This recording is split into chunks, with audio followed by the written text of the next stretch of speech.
Kita semua yang ada di dunia ini punya fase dan prosesnya masing-masing. Sebagai seorang manusia, kita pernah melalui fase menjadi seorang balita, jadi anak-anak, kemudian jadi remaja, dan akhirnya jadi orang yang dewasa.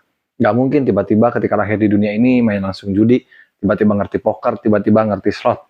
Gak ada. Semua punya prosesnya masing-masing. Dan dari keseluruhan fase itu, ada pengaruh, hambatan, dan tantangannya masing-masing. Lalu apa hubungannya dengan proses kita ketika kita ingin total berhenti judi? Dan sebelum itu, mari kita bumper dulu sedikit. Ya, karena di video ini gue ingin membahas tentang 3 fase ketika kita mau proses untuk total berhenti judi. Sumber dari apa yang ingin gue sampaikan di video ini adalah bersumber dari pengalaman gue, juga dari buku bacaan gue seperti biasa, karena gue ingin di setiap video gue selalu ada nilai yang bisa dipetik, dan selalu ada manfaatnya meskipun kecil. Jadi untuk lo yang nonton video ini, mudah-mudahan bisa nonton video ini sampai akhir supaya informasi dan insight-nya nyampe seluruhnya dan gak ada yang terpotong. Dan tanpa banyak basa-basi, mari kita mulai ke fase yang pertama ketika kita mau berhenti judi dan berupaya total berhenti judi, yaitu fase awal. Suatu kondisi di mana ketika biasanya kita baru kalah atau baru rungkan, tiba-tiba terpikir, kayaknya gua berhenti aja sejak saat ini atau besok gua berhenti. Ya, dan pikiran itu terjadi ketika kita kalah. Tapi ketika menang itu nggak mungkin terjadi. Dan itu adalah fase awal. Lo yang merasa ketika kalah ada rasa ingin berhenti, lo patut bersyukur. Karena ada banyak orang di luaran sana yang ketika kalah pun nggak mau berhenti. Justru malah makin penasaran. Nah, di fase awal ini, fase pertama ketika lo berproses total berhenti judi adalah fase yang sangat rentan. Karena di fase awal ini lo dituntut untuk mengetahui alasan kenapa lo harus berhenti. Dan ini udah gue bahas tepat di video sebelumnya, jadi lo bisa juga tonton video sebelumnya untuk tahu kenapa lo harus berhenti judi. Alasan ini adalah modal utama yang sangat vital. Ketika kita nggak punya alasan yang kuat untuk berhenti dari judi, apalagi kita udah akut bertahun-tahun, udah kalah dengan jumlah yang besar, kalau alasannya cuma karena lo kalah, atau alasannya itu nggak masuk ke dalam hati dan pikiran lo, gue sangat yakin lo nggak akan lewat dari fase awal. Lo akan terus gagal lagi, dan memulai dari awal lagi. Lalu di fase yang kedua, yaitu fase menengah, atau biasa gue sebut dengan fase krisis. Fase krisis adalah suatu kondisi di mana lo udah bisa berhenti judi, mungkin 1 minggu, 2 minggu, 3 minggu, sebulan, dan seterusnya, tapi masih ada rasa ingin tahu, terus masih ada rasa dendam, meskipun tidak semenggebu-gebu sebelumnya. Dan biasanya kerentanan di fase kritis terjadi ketika lingkungan lo tidak support, atau mayoritas lingkungan lo semua pada main judi.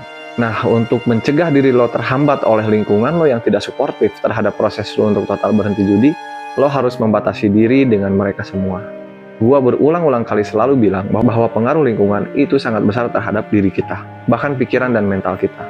Sehingga sebisa mungkin kalau lo tidak berani keluar dari lingkungan yang toksik itu dan mencari lingkungan yang lebih suportif, batasilah diri lo untuk bertemu dengan mereka semua.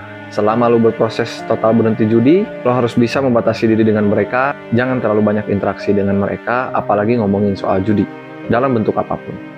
Mau via chat, mau ketemu langsung, sambil ngopi, dan lain-lain. Selain faktor lingkungan juga, yang menyebabkan fase krisis ini sangat rentan adalah hutang piutang. Terutama untuk lo yang kalahnya tuh besar banget, bisa puluhan sampai ratusan juta. Biasanya orang-orang yang kalah besar, itu akan lebih cepat melewati fase awalnya karena ya mungkin mereka trauma karena kehilangan yang sangat besar, sehingga mereka ketika berhenti bisa sampai 1 minggu, 1 bulan, bahkan 1 tahun. Tapi fase krisis terjadi ketika mereka merasa bahwa kekalahan mereka dari judi, utang yang timbul dari judi itu terlalu besar, sehingga mengandalkan kerja mereka aja gak akan cukup untuk menutupi hutang itu. Di pikiran mereka atau di pikiran lo yang berhutang besar karena judi online, berpikir bahwa satu-satunya jalan untuk bisa menutupi hutang gue adalah dengan main judi lagi, berharap dapat jackpot yang besar.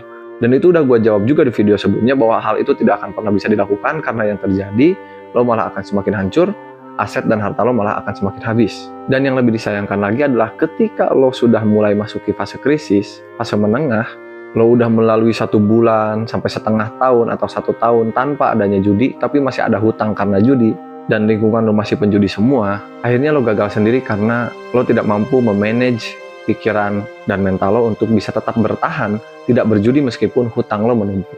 Percayalah dengan apa yang gue sampaikan, bahwa ingin melunasi hutang dengan cara berjudi lagi, mengandalkan hoki yang sebetulnya nggak ada, itu tidak akan pernah terjadi sama sekali. Analisanya ada di video sebelumnya, lo tinggal lihat aja. Dan setelah kita melewati fase awal dan fase kedua atau fase krisis, kita akan sampai di fase total berhenti judi. Fase total berhenti judi adalah peribahasa yang gue munculkan untuk mengetahui kondisi di mana lo udah gak tertarik lagi dengan yang namanya judi. Ketika di lingkungan lo banyak teman yang judi, lo gak tertarik. Ketika hutang lo karena judi masih besar tapi lo gak berniat main judi lagi. Bahkan ketika lo melihat konten-konten tentang judi, atau konten-konten investasi bodong, atau lain sebagainya hal-hal yang berbau keuangan yang instan, lo udah gak tertarik sama sekali. Bahkan lo melihat histori kekalahan lo aja, lo sudah tidak tertarik lagi. Bahkan dengan senang hati lo menceritakan itu menjadi sebuah pelajaran untuk orang lain. Disitulah lo sudah sampai di fase total berhenti judi. Dengan cara apapun, lo gak akan pernah judi lagi. Dan nyaris sedikit sekali kemungkinan lo bisa terjun lagi ke dalam perjudian. Dan siapa aja yang bisa sampai di fase total berhenti judi? Jawabannya ada sangat banyak orang yang bisa sampai di fase ini dengan cara dan prosesnya masing-masing, serta waktunya masing-masing. Ada yang cepat, ada yang lama, ada yang gagal terus-terusan, ada yang gagal terus tapi terus nyoba lagi. Dan dari mana gua tahu semua itu? Gua tahu hal itu dari perilaku yang ada di grup total berhenti judi yang udah gua taruh linknya di deskripsi. Lo tinggal masuk aja ke sana, sharing di sana, berproses di sana, minta saran dan pandang dari abang-abang yang lain tentang gimana caranya berproses berhenti judi, karena dari channel gue ini hanya sebagian kecil aja.